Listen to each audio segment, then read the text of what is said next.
Hey guys, Boston Ramos, and this Sunday, unfortunately, the Miami Dolphins were defeated by the Houston Texans by a score of 20-12, and it was a relatively close game, and the Dolphins were in it pretty much almost the whole time. There was a moment there that I'm like, oh, this game's completely over, and luckily the Dolphins were able to turn it around, but you know, too little, too late. A lot of mistakes down the stretch of the game mightily costed this Miami Dolphins team the game. Now we're gonna run through the team stats. We're gonna do the highlight. We're gonna do individual stats, and then we're gonna go over my keys to victory and how the Dolphins went about it. So with that being said, let's get straight into this post game review. Now, yeah, a one score loss. Jason Sanders misses the extra point.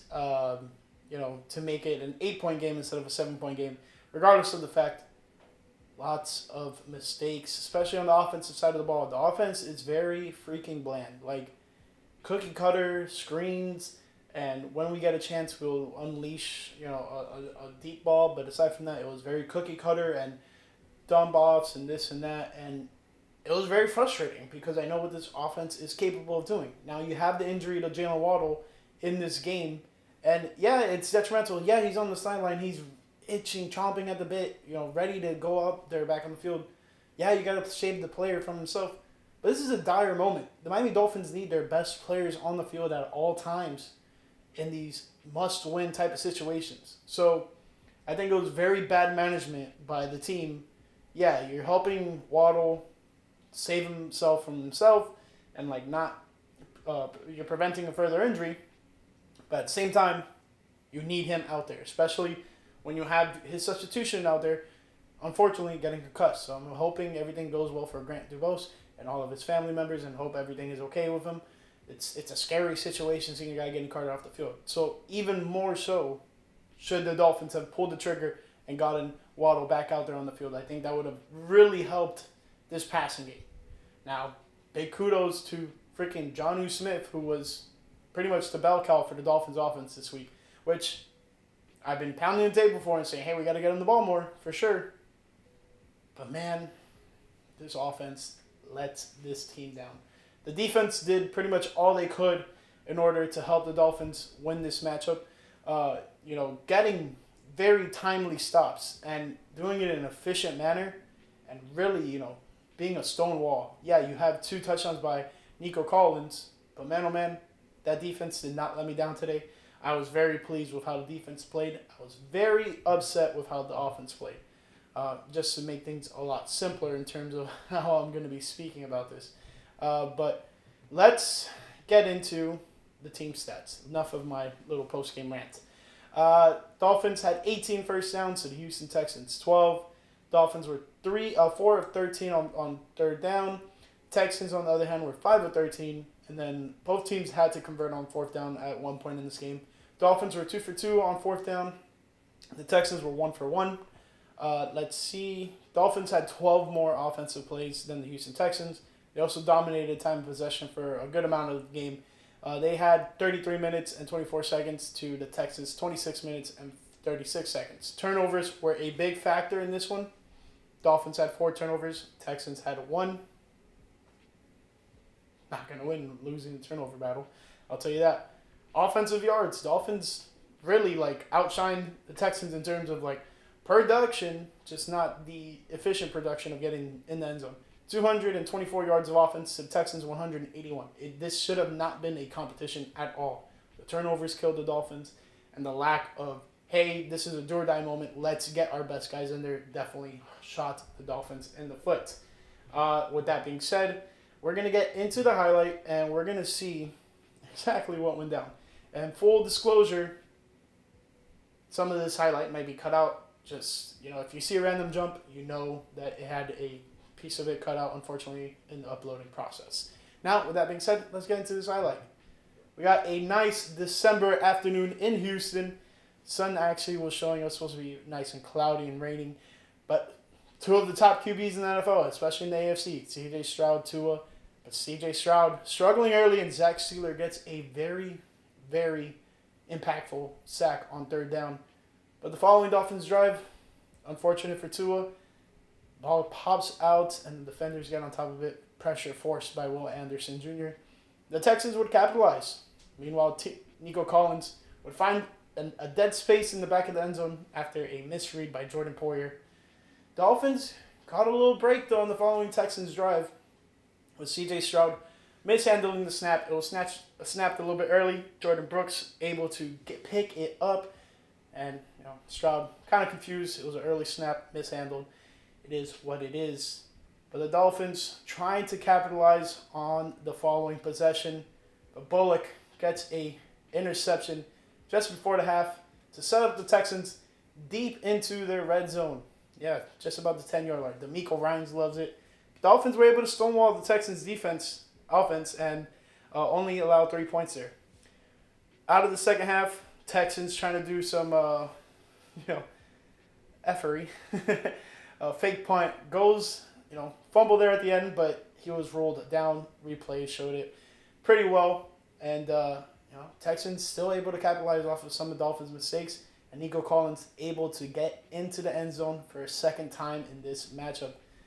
Dolphins, though, having a chance to, fight back, and here's Tua finding Jonnu Smith on 4th and 2 after the penalty on a field goal attempt by Jason Sanders results in a 5-yard gain, making it 4th and 2. Jonnu Smith, absolutely stud, just keeping this Dolphins team in it.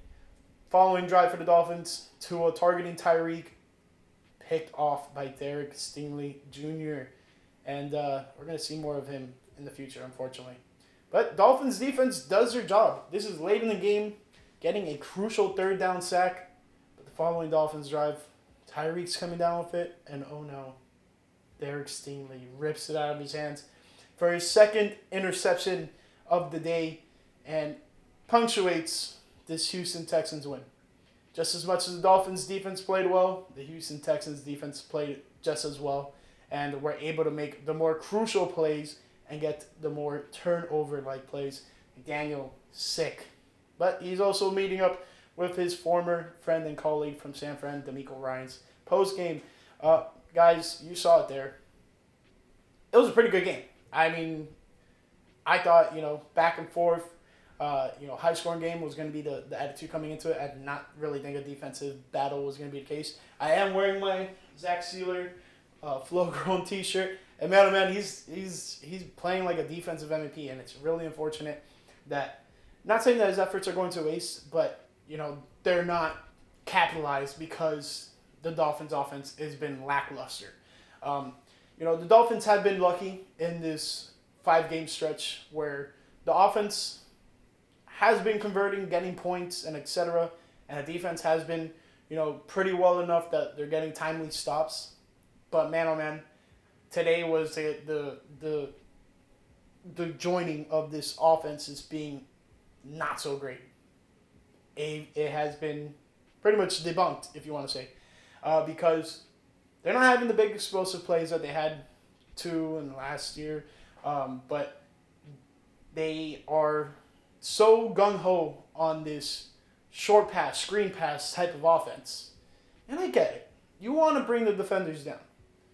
But man, you are not creating a stable offense doing so. So that's just my take on how this offensive game plan has been going so far for this Dolphins team. But either here or there, let's talk about some individual stats. We'll start off with Tua. He went 29 of 40. He had 196 yards. A lot of it from the screen game, honestly. He had 1 touchdown, 3 interceptions, and was sacked 3 times for a loss of 24. Meanwhile, C.J. Stroud went 18 of 26, 131 yards, 2 touchdowns, no interceptions, and sacked 4 times for a loss of 27. Rushing, Devon Achane led the Dolphins in rushing with 41 total yards, but 52 total rushing yards on the day for the Fins. Not great game on the ground whatsoever. For the Texans, Dare Ogunbowale had a big-time fake punt rush for 35 total yards. Aside from that, leading carrier was Joe Mixon with 12 carries for 23 total yards, 77 total yards on the ground for the Texans. Dolphins really did well on limiting Joe Mixon. He seemed like he had edges on the outside for runs sometimes. And, Dolphins defense was able to corral him and limit his rushing attempts. Kept him at under 2 yards per carry. I mean, you can't ask more of a defensive performance than the Dolphins did today, aside from maybe forcing some turnovers. Aside from that, the Dolphins defense was lights out. Let's keep on moving. We got some receivers. Malik Washington was the Dolphins' leading receiver with 5 total receptions for 52 total yards. But in terms of receptions, Jonnu Smith had more with 9 receptions for 48 total yards. Tyreek Hill had 2 receptions for 36 total. Raheem Mostert, 3 receptions for 13. Durham Smythe, 1 reception for 8. River Craycraft, 1 reception for 6. Jalen Waddle was targeted twice with no receptions. And Grant Dubose had a reception for -2 yards. Unfortunately, on one of these other targets, he was fortunately concussed and taken off the field. So really, really hoping everything is going well for Grant Dubose and his family. This was his first game back in a while, so sucks to see.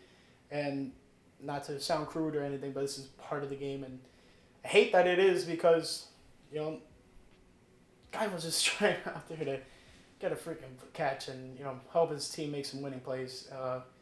It's unfortunate.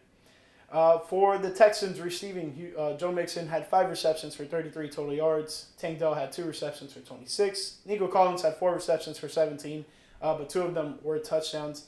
Nico Collins didn't have a crazy game, but made the biggest impact plays with those 2 short yardage touchdowns. Let's keep it moving. John Mechie had 2 receptions for 17. Xavier Hutchinson had 1 reception for 13. Dalton Schultz had 2 receptions for 13. And Robert Woods had 2 receptions for 12. When we look at some of the fumbles, and guys, there is a lot here. All right, so we got Tua with a lost fumble, and that was recovered by Tim Settle Jr. Then we also have a Devon Achane fumble, which was recovered, I want to say, by Aaron Brewer, the center for Miami Dolphins. And then we have a C.J. Stroud fumble, and it was recovered by Blake Fisher. And then we have a Robert Woods fumble. That one was recovered by Blake Fisher. C.J. Stroud's was recovered by Jordan Brooks. It's a little bit squirrely reading all these things and trying to date back what happened. But yeah, speaking of Jordan Brooks, I mean, he was a leading tackler for this Dolphins team. Shout out to him. 8 total tackles, 6 solo. He had 1 tackle for a loss. Moving down the list, we also have Anthony Walker with 7 total, 4 solo. He had a sack. And then moving into some key stats, we have Kendall Fuller with a tackle for a loss. Calais Campbell also with a tackle for a loss. Kader Kohu with a tackle for a loss and a pass deflection. Kohu's pass deflection was big time. That was just before the half. And forced the Texans to settle for a field goal and keep the Dolphins in the game, because if a touchdown would have happened there, man, oh man, that would have been very, very tough to come back from at that point. Moving down the list, we also have Zach Sealer, who ended up with 1.5 sacks. Same for Chop Robinson. Both of them also had a tackle for a loss. Zach Sealer, on the other hand, had 2 QB hits. Meanwhile, Chop Robinson, really efficient day. 4 QB hits. Really got some pressure on C.J. Stroud there. Moving on to the Texans' defensive stats, we have Henry Toto. I'm pretty sure I'm saying it wrong, but it's T-O'-O-T-O'-O. Pretty sure it's Toto. He had 11 total tackles, 4 solo. He had half a sack. Moving down the list, we also have Jimmy Ward, 9 total, 4 solo, 1 pass deflection. And then Christian Harris. I confused him for Charles Harris in the pregame video. I thought it was like, oh, this is former Dolphin Charles Harris. No, it's Christian Harris. He had 8 total, 4 solo. And then some key stats for this Texans defense. We have 2 pass deflections for Kalen Bullock. He was a menace out there in safety. Derek Stingley Jr. had 2 tackles for a loss, 2 pass deflections. DeLeo Hunter had a sack and a half and 2 tackles for a loss and 1 QB hit. Boy Anderson Jr. had a sack, tackle for a loss, 2 QB hits. Tim Settle Jr. had a tackle for a loss. And that pretty much rounds out the key stats for the Texans in terms of defense. To add on to that, we have the interceptions, and we have Derek Stingley's 2 interceptions for a total of 10 yards on return. And then Kalen Bullock's 1 interception, return for 68 yards, setting up the field goal for the Texans heading into the half. Kick returns. Malik Washington had 3 kick returns for 73 total yards, averaging about 24.3 and longest of 29. He had some pretty decent kick returns. I'm not going to lie. Sometimes it got me a little scared when he would make that first line of contact. It's pretty interesting to see. Moving on to punt returns, Malik Washington also returning there. He had 2 punt returns for 24 total yards, longest of 16. Tank Dell had 3 returns for 45 and longest of 23. Jason Sanders went 2 for 2 on field goals, longest of 55 and 0 for 1 on extra points. Kami Fairbairn went 2 for 2 on field goals and longest of 44 and 2 for 2 on extra points. Punting, Jake Bailey had 3 punts for 181 total yards, while longest of 64, one of which was in the 20. Then Tommy Townsend had 5 punts for 250 total yards, one was in the 20 and longest of 58. Now, all that being said, let's talk about what happened. Kind of already went over it in my little rant before we even truly started this post-game review. But Tua was just not having a great day. I know he only had 11 incompletions, but 3 of those were interceptions. So if you really look at it, he had 8 incompletions. And about over half of those, so about 4 of those were deflected passes. So, all in all, yeah, you can say he had a pretty inefficient day, but at the end of the day, turnovers are never good, and having 3 costly turnovers, even worse. You have 2 of which are in the red zone, and you have 1 on the game-winning drive, the first play of the game-tying drive that you were trying to mount. It's not good. It's not good. Now, I know you can argue that last one, Tyreek's coming down with it, and he doesn't secure it well enough, and Stingley comes up with it. You threw a very contested ball. It is what it is. Even the commentators were talking about it on the first Stingley interception. They're like, hey, Stingley's been gambling all game and undercutting a lot of these routes on these man coverage. Maybe next time Dolphins get a chance, just try to unleash like a deep one on a double move. That's exactly what they did. And still, Derek Stingley came down with the ball. So, very infuriating.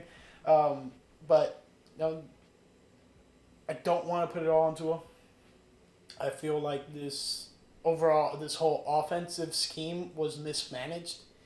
You can't have one of your best players sitting out and take him out of the football uniform if you're not going to play him. Just tell him to take off the pads. Because it looks even worse when the guy's standing there, right there on the edge of the sideline, waiting to get his chance to get back in, and no, not putting him back in the game. It's just not a good look, Miami. On top of that, the defense played amazing. You telling me you limit a team like the Houston Texans to under 200 total yards on the freaking game? You force a turnover. You get key third down sacks. And you don't win the game. It's all on the offense. Not necessarily Tua as a whole, but the offense as a whole unit for sure. I think, and I don't want to blame the players. Tua is the only player I would actually point a finger at right now. In terms of everything else, I think the scheme is flawed, and they need to figure out a better way of addressing an offensive scheme. Aside from that, I was mildly pleased with this game. Sure, the Dolphins lost by 8 points, but man, oh man, what an entertaining game. Just so when I thought the Dolphins were out, boom, they pulled me right back in. But yeah, let's talk about the keys to victory and how the Dolphins either executed them or did they not. Well, the first one was get a running game established. Nope, 52 total yards on the ground. HN had 41 total yards. They kind of cycled him out towards the end of the game, too. I understand you're dealing with some injuries to the receivers, so you kind of definitely want to keep your backs fresh there, and just in case, you have to implement them into the passing game, sure. But, yeah, just non-existent running game, and that's pretty much been the writing on the wall since Tua's come back. Yeah, I understand the screen plays and all that stuff is building, help, an extension of the run game, fine. Still inefficient. Not good. To add on to that, getting to CJ Stroud, I think the Dolphins did a freaking great job of that. They had 4 total sacks, and I want to say, how many QB hits? 6? I mean, really got some pressure on him there. Had to flush him out of the pocket a lot. It was not a good day out there for CJ Stroud. So I was very pleased with the pass rush and how they attacked getting to the quarterback. Getting after Joe Mixon. Yes, I know, I understand he was dealing with injury at some point in this game. But limiting him to 2 yards per carry is absolutely killer. And keeping him out of the end zone was absolutely beneficial to this Dolphins defense. So I think, like I said, offense subpar, defense lights out. You can only hold a team like the Texans so much. Aside from a broken defensive play, pretty much 2 broken defensive plays. The Dolphins could have easily really had a great, phenomenal, shutout type of day. Now, with that being said, I think things go a little bit different if that's the case, but neither here nor there. Dolphins lost, and they have some thinking to do because now they're 6-8 on the year, and looking unlikely, because you have the teams like the Baltimore Ravens, Los Angeles Chargers, and Denver Broncos ahead of you. And depending on how the 4 o'clock game goes between the the Broncos and the Colts, Dolphins are kind of rooting for the Colts to win this game, but then also lose the rest of their games. Dolphins would have to win out, and Colts and Broncos would have to lose out after this Colts game. So highly, highly unlikely for the Dolphins. I think they bit off a little bit too much than they can chew, and things have unfortunately unraveled here towards the end of the season. Now, not quitting on them, just being quite a realist right now, and that's pretty much all I can be. But that pretty much sums up this post-game review. Let me know what you guys thought of the game, thought of, what can the offense do moving forward to, better themselves. I understand only, 3 more games left in the year. It's a little bit of a far cry from saying, hey, if they do this better, there'll still be a chance.